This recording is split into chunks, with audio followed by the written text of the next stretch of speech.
Muy buenas noches, querida Kate. Qué gusto poder estar con usted este día miércoles 21 de abril, compartiendo esta cápsula de oro, en donde seguimos siendo ministrados a través del discipulado. Siempre es un gusto. Flor Lara aquí le habla, el poder estar, el poder compartir la palabra y seguir creciendo juntos. Hoy día no estoy sola. Hoy día también tengo a 3 hermanos de nuestra congregación que también han vivido este proceso del discipulado, y siempre es bueno poder escuchar y ver cómo Dios también obra en las diferentes áreas de nuestra vida. Le quiero invitar a escuchar los siguientes testimonios. Hola a todos, queridos hermanos de la CATE, mi nombre es Belén Varela y me gustaría poder comentarles cómo ha sido mi experiencia al ser discipulada. La verdad es que desde muy pequeña mi vida ha estado vinculada a la iglesia, y con ello también he podido ser discipulada en diferentes etapas de mi vida. Y eso me llevaba a estar muy agradecida porque he podido desarrollar mi carácter, mi forma de ser, mi personalidad, no solamente dentro de la iglesia, sino que también fuera de ella, en mi área académica, en mi trabajo, en mi forma de compartir con los demás. Y esto también me enseñó a tener un corazón dispuesto a veces que digan que no, a ser corregida, y también al ser escuchada también ha traído varios beneficios a mi vida al ser discipulada, así que estoy muy agradecida de eso. Un abrazo, que estén bien. Mi nombre es Alejandro Farfán y quiero decirles que Dios, a través del discipulado, ha ordenado diferentes áreas de mi vida, como lo espiritual, familiar y económico. Hola, mi nombre es Juan Morales. Estoy tan agradecido a mi Señor por permitirme, dejarme discipular en mi vida, y ahora poder tener la gran bendición junto a mi esposa, discipular a otros.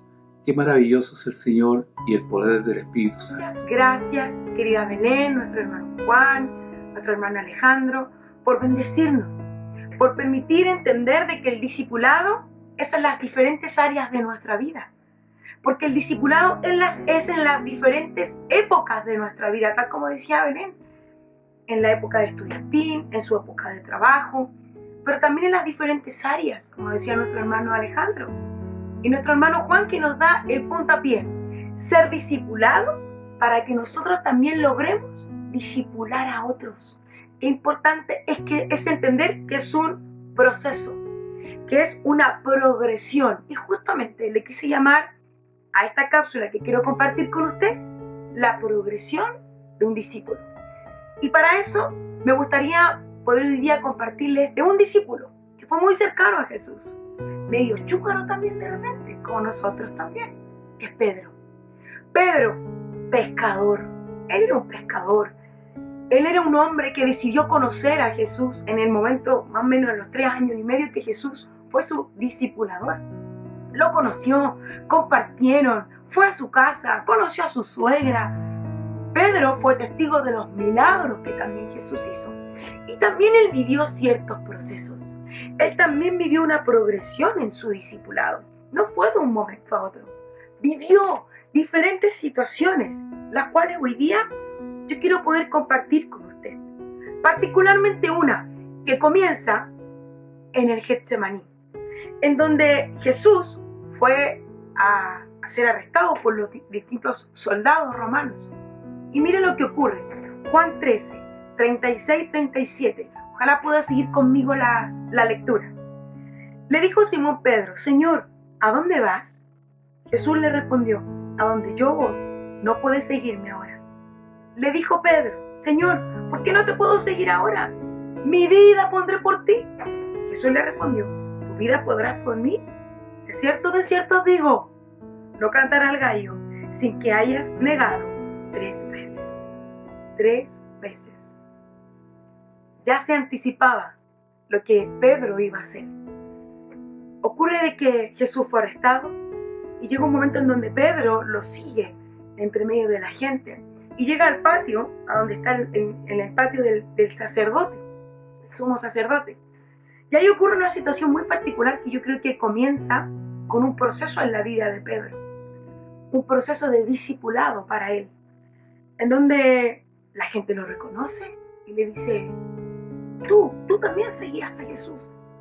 Y Pedro se siente atacado, y no tan solo esta mujer se lo dice a él, sino que lo comienza a decir a las personas que estaban alrededor en el patio del sumo sacerdote.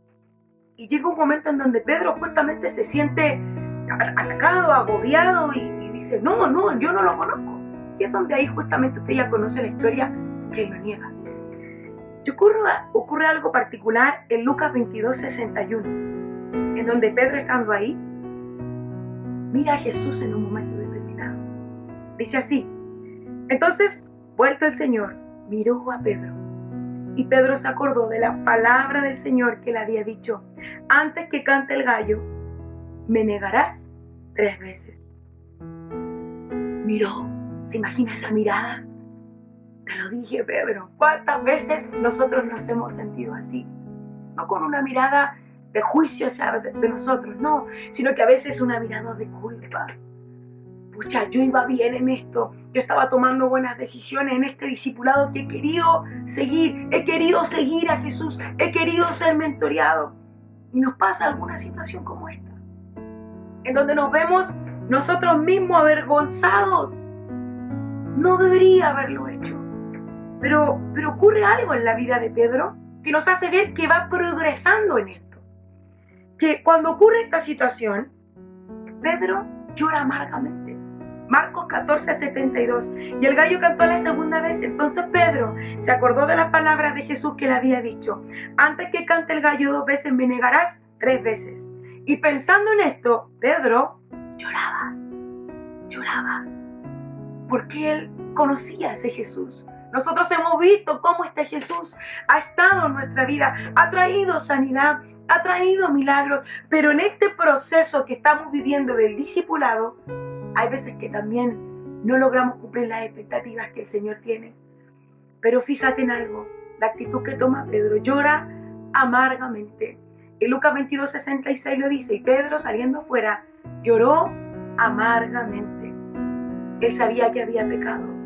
Él sabía y sentía culpa y vergüenza. Pero él de llorar, porque él sabía que no le había cumplido a su maestro. Pero fíjate lo que ocurre, que una vez que pasa esto, Jesús se aparece nuevamente después a sus discípulos. Dice en la Biblia que aparece 3 veces. Pero hay una de ellas en donde Pedro entiende y vive este proceso, esta progresión de ser discipulado. Y cuando vive esto, lo increíble es saber que usted y yo, cuando vivimos parte del proceso del discipulado, tenemos un intercesor. Que a pesar de que a veces no lo hagamos de la manera que sabemos que es la correcta, tenemos a uno que intercede por nosotros.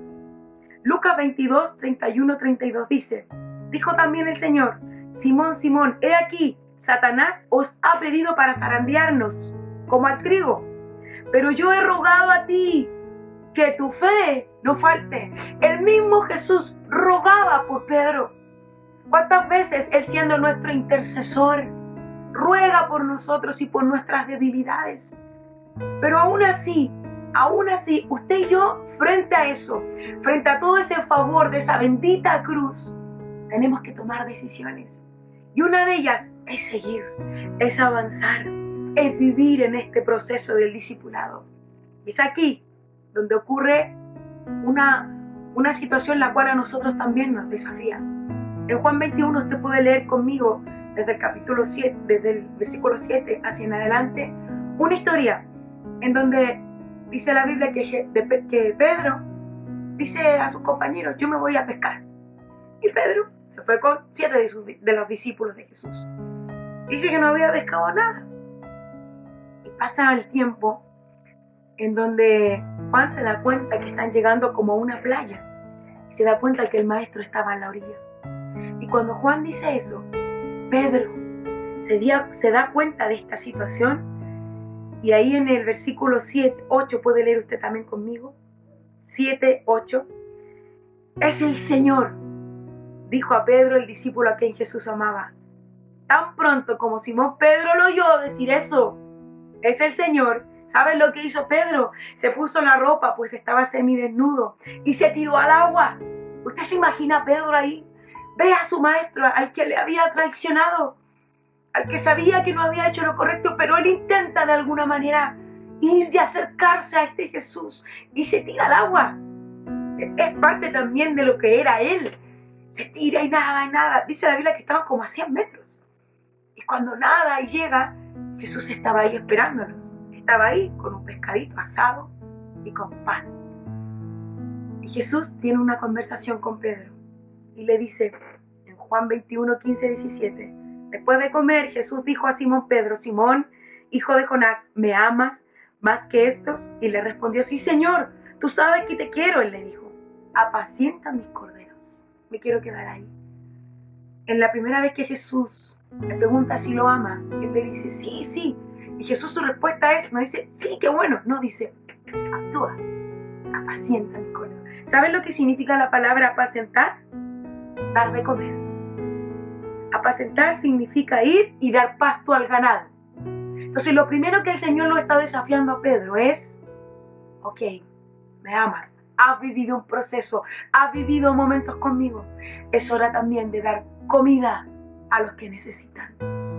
Y no tan solo se lo dice una vez, sino que va la segunda vez y le dice: Simón, hijo de Jonás, ¿me amas? Y Pedro le respondió: sí, Señor, tú sabes que yo te amo. Entonces Jesús le dice: pastorea a mis ovejas. Fíjese que primero le dice: apacienta a mis corderas, los más pequeñitos, alimenta a los corderitos, que son las ovejitas pequeñas. Pero después le dice: pastorea. ¿Sabe lo que significa la palabra pastorear? Guiar, llevar, trasladar el ganado de un lugar a otro. Y ahí le habla de las ovejas. O sea, no tan solo alimenta a los más pequeñitos, sino que pastorea, guía a los que también llevan más tiempo. Esa es la manera, Pedro, en la cual tú has vivido este proceso para que tú también, ahora, comiences a darle a otros. Cada uno de nosotros vivimos este proceso de la progresión del discipulado, no tan solo para vivir procesos personales, sino que también para tener la capacidad de amar al Señor a través de formar a otros, a través de darle palabra a otros, guía a otros, alimento a otros. Y no tan solo se queda en eso, sino que va al versículo 17. Simón, hijo de Jonás, ¿me quieres? Pedro se entristeció de que le dijera por tercera vez: ¿me quieres? Y respondió: Señor, tú sabes, tú lo sabes todo, tú sabes que te quiero. Entonces Jesús le dice: apacienta a mis ovejas. También da de comer a las ovejas. El llamado, mis hermanos, es esto.